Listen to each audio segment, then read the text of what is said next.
समझदार बहू। शाम को गर्मी थोड़ी थमी तो मैं पड़ोस में जाकर निशा के पास बैठ गई। उसकी सासू माँ कई दिनों से बीमार है। सोचा खबर भी ले आऊं और बैग भी आऊं। मेरे बैठे बैठे उसकी तीनों देवरानियां भी आ गईं। अम्मा जी कैसी हैं? शिष्टाचार वश पूछकर इत्मीनान से चाय पानी पीने लगी। फिर एक एक करके अम्मा जी की बातें होने लगी। सिर्फ शिकायतें। जब मैं आई तो अम्मा जी ने ऐसा कहा वैसा कहा, ये किया वो किया। आधा घंटे बाद सब ये कहकर चली गई कि उन्होंने शाम का खाना बनाना है। बच्चे इंतजार कर रहे हैं। कोई भी अम्मा जी के कमरे तक भी न गया।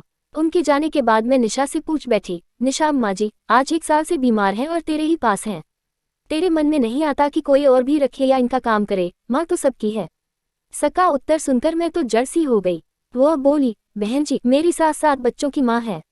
अपने बच्चों को पालने में, उनको अच्छी जिंदगी देने में कभी भी अपने सुख की परवाह नहीं की, सबकी अच्छी तरह से परवरिश की।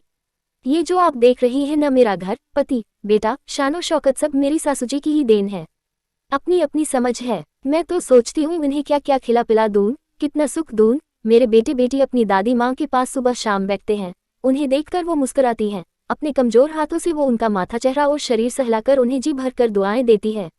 जब मैं इनको नहलाती खिलाती पिलाती हूँ और इनकी सेवा करती हूँ तो जो संतुष्टि के भाव मेरे पति के चेहरे पर आते हैं उसे देखकर मैं धन्य हो जाती हूँ।